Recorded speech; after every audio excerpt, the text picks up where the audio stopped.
আমার কলিজার প্রিয় বন্ধুরা, তোমরা সবাই কেমন আছো? আশা করছি সকলেই অনেক ভালো আছো। আজ তোমাদের বলবো এমন একটি গল্প যেটা শুনলে তোমাদের মধু জলে আসবে। আমি একা বসে শুধু কাঁদছিলাম। চোখের জলে ভিজে গিয়েছিল আমার মুখে। দুর্ঘটনার দিনটা মনে পড়ে। রাস্তার মোড়ে গাড়ি উল্টে গেল। আমি কেবল চিৎকার করতে করতে একপাশে লুটিয়ে পড়েছিলাম। পুলিশ এবং প্রতিবেশীরা এসে আমাকে উদ্ধার করল, কিন্তু বাবা মা আর কেউ ছিল না। যেখানে যাওয়ার উদ্দেশ্য সেখানে কেউ ছিল না। সবকিছু একদম শূন্য মনে হচ্ছিল। তখন আমার জীবন আলাদা পথে চলে গেল। আমার খালা তখন বলল, তুই এখন থেকে আমার সঙ্গে থাকবি। খালা আস্তে করে চোখের পানি মুছে দিল, তবে মুখে হাসি। বলল, কোনো দুঃখ নেই, আমি আছি, তোকে সবসময় রক্ষা করব। ছোটবেলায় খালা আমাকে অনেক আদর করত। সবার চোখে আমি ছিলাম খুব স্পেশাল। কেউ খালার মতো আমায় খোঁজ নিত না, কিন্তু খালা সব সময় পাশে ছিল। বাবা মা না থাকলে খালার এই স্নেহ আমাকে শক্তি দিত। আমার খাওয়া দাওয়া, পড়াশোনা সব কিছুতে খালা ছিল পাশে। বড় হতে হতে আমার শরীর ধীরে ধীরে বড় হলো। খালা এখনও আমাকে কোলে চড়িয়ে আদর করত। কখনো তার হাত আমার কপালে বুলিয়ে দিত, কখনো হাতে হাত রেখে বলতো, তুই ভয় পাবি না, আমি আছি। একদিন রাতে আমি ঘুমাতে গিয়েছিলাম। খালা পাশে শুয়েছিল, আমার হাতে হাত দিয়ে আস্তে আস্তে আমার বুকের উপর হাত রাখল। আমি অবাক হয়ে তাকালাম। মনে হলো স্বপ্ন দেখছি। খালা হেসে বলল, চুপচাপ থাকিস, সব ঠিক আছে, কেউ জানবে না। আমার শরীর কেঁপে উঠল। চোখ বন্ধ করে শুধু শ্বাস নেওয়ার চেষ্টা করলাম। খালা আমার চুলে হাত বোলাচ্ছিল। আমি আর কিছু ভাবতে পারছিলাম না। রাতের নিস্তব্ধতায় শুধু আমাদের নিঃশ্বাস শোনা যাচ্ছিল। আমি বুঝতে পারছিলাম আজ রাতটা অন্য রকম হবে। খালা এমনভাবে আমার দিকে তাকালো, যার জন্য আমার হৃদয় ধকধক করতে লাগল। খালা ধীরে ধীরে আমার হাতে তার হাত রাখল। আমি অবচেতনভাবে হাত ধরলাম। তার স্পর্শে মনটা গলে যেতে লাগল। আমরা দুজন একে অপরের কাছে আরও কাছে চলে এলাম। আমি বুঝতে পারলাম এই রাত আর আগের রাতের মতো নয়। আমাদের সম্পর্কের মাঝে নতুন অধ্যায় এসেছে।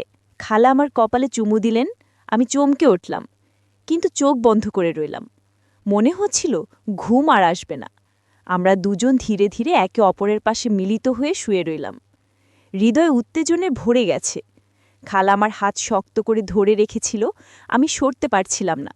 রাতটা শেষ হবার আগে আমি বুঝতে পারলাম আমার জীবনের সবচেয়ে বড় উত্তেজনা, সবচেয়ে বড় আবেগ সবকিছু একসাথে মিলেছে। এই রাতের স্মৃতি জীবনের এক অমলিন অংশ হয়ে থাকবে। বন্ধুরা, গল্পের আসল ঘটনা এখনও বাকি, তাই পুরো গল্পটি শোনার আগে এখনই চ্যানেলটি সাবস্ক্রাইব করে দাও প্লিজ। রাতে নিস্তব্ধতা ঘরের চারপাশে ভাসছে। আমি খালার পাশে শুয়েছিলাম, চোখ বন্ধ করলেও হৃদয়ে ধক ধক করছে। খালার হাত আমার হাতে রাখল। আমি অবচেতনভাবে হাত শক্ত করে ধরে রইলাম। তার স্পর্শে শরীর কেঁপে উঠছিল। খালা হেসে বলল, চুপচাপ থাকিস, সব ঠিক আছে। আমি শুধু শ্বাস নিতে চেষ্টা করলাম। আমরা একে অপরের কাছে আরও কাছে চলে এলাম। খালা আমার কপালে হাত বুলালো। আমি চোখ বন্ধ করে রইলাম। রাতের হালকা বাতাস ঘরে ভেসে আসছে। শুধু আমাদের নিঃশ্বাসের শব্দ শোনা যাচ্ছিল। আমি বুঝতে পারছিলাম এ রাত আগের রাতের মতো নয়। খালা আস্তে আস্তে আমার চুলে হাত বোলালো। আমি অবচেতনভাবে ঘুমানোর ভান করলাম, কিন্তু আমার ভেতর উত্তেজনা বৃদ্ধি পাচ্ছিল। আমি তার দিকে চোখ দিয়ে তাকালাম। খালা হালকা হেসে বলল, আজ রাতটা আমাদের স্মৃতিতে থাকবে। আমি অনুভব করলাম তার স্পর্শ আমার হৃদয় ছুঁয়েছে। আমার হাত ধীরে ধীরে তার হাতে মিলল। খালা আমার কপালে চুমু দিলে আমি চমকে উঠলাম, কিন্তু চোখ বন্ধ করে রইলাম। মনে হচ্ছিল ঘুম আর আসবে না। আমরা দুজন ধীরে ধীরে একে অপরের পাশে মিলিত হয়ে শুয়ে রইলাম। হৃদয় উত্তেজনায় ভরে গেছে। খালা আমার হাত শক্ত করে ধরে রেখেছিল।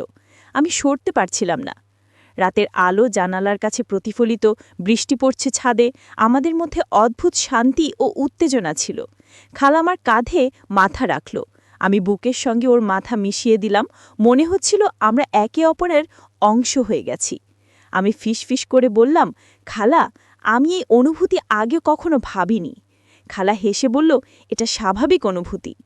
আমাদের মধ্যে স্নেহ ও আস্থা রয়েছে। আমাদের হাত একে অপরের কোমরে, শরীর মিলেমিশে এক সুতোয় বাঁধা। আমার মন কেঁপে উঠছিল। রাত যত গভীর হচ্ছিল, আমাদের সম্পর্ক আরও ঘনিষ্ঠ হয়ে যাচ্ছিল। আমি বুঝতে পারছিলাম এই রাতের স্মৃতি সব সময় মনে থাকবে। খালা আস্তে আস্তে আমার গালে হাত বোলালো। আমি শান্তভাবে চোখ বন্ধ করে রইলাম। মনে হচ্ছিল কোনো শব্দের দরকার নেই। আমরা একে অপরের কাছে আরও কাছে চলে এলাম। খালা আমার হাত ধীরে ধরে রেখেছিল।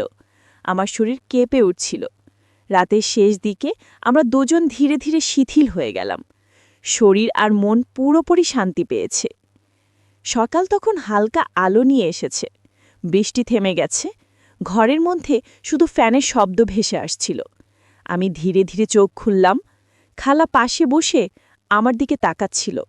হালকা হাসি মুখে রেখেছে। আমি তার চোখে চোখ দিলাম। মনে হলো আজও আগের মতো শান্তি নেই, একটা অদ্ভুত উত্তেজনা আছে। খালা বলল, চল বাইরে যাই, কিছুক্ষণ হাঁটতে। আমি হেসে মাথা নাড়লাম। হৃদয় এখনও ধপধপ করছে। আমরা ধীরে ধীরে উঠলাম, ঘরের দরজা খুলে বাইরে এলাম। বৃষ্টির পানি জমে আছে মাটিতে, তাদের ছায়া হালকা আলোতে মিশে যাচ্ছে। খালা হাত ধরে বলল, চল একসাথে একটু হাঁটব। আমি অবচেতনভাবে হাত ধরে নিলাম। আমার শরীর কেঁপে উঠছে। বাতাস ঠান্ডা, আমাদের শ্বাস মিলেমিশে চলেছে। খালা আমার কানের কাছে ফিসফিস করে বলল, আজ রাতের মতোই বিশেষ লাগছে। আমি অবাক হয়ে তাকালাম। মনে হলো স্বপ্ন দেখছি, কিন্তু স্বপ্ন নয়, সব বাস্তব। পায়ের তলার শব্দ ভেসে যাচ্ছে, আমাদের নিঃশ্বাস মিলেমিশে এক ধরনের রিদম তৈরি করছে। খালা হেসে আমার হাত শক্ত করে ধরল। আমাদের কথোপকথন খুব কম, শুধু চোখের যোগাযোগ, শরীরের অনুভূতি বুঝাচ্ছে সবকিছু। আমি ফিসফিস করে বললাম, খালা, আজ কেন এমন করছো? খালা হেসে বলল, যখন তুমি বর হবে তখন বুঝবে। আমাদের হাঁটা থেমে গেল। খালা হঠাৎ আমার কপালে চুমু দিলেন। আমি চমকে উঠলাম, কিন্তু চোখ বন্ধ করে রইলাম। মনে হচ্ছিল ঘুম আবার আসছে না। আমরা দুজন ধীরে ধীরে ফিরে এলাম ঘরে। খালা আমার পাশে শুয়ে গেল, হাত আমার হাতে রেখেছিল। আমি অবচেতনভাবে হাতটা ধরলাম। রাতের শেষে আমাদের নিঃশ্বাস মিলেমিশে এক হয়ে গেছে। আমার শরীর কেঁপে উঠছিল। খালা আমার কপালে হাত বোলালো। আমি ধীরে ধীরে হেসে বললাম, খালা, এই অনুভূতি আমি আগে ভাবিনি। খালা হেসে বলল, এটাই স্বাভাবিক অনুভূতি। আমরা দুজন একে অপরের কাছে আরও কাছে এলাম। রাতের নিস্তব্ধতা আমাদের কাছে শান্তি এনে দিচ্ছে। হৃদয় উত্তেজনায় ভরে গেছে।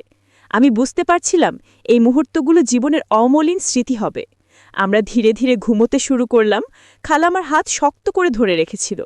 আমি শরীর শিথিল করে দিলাম। মনে হলো এই রাত যেন থেমে যায়।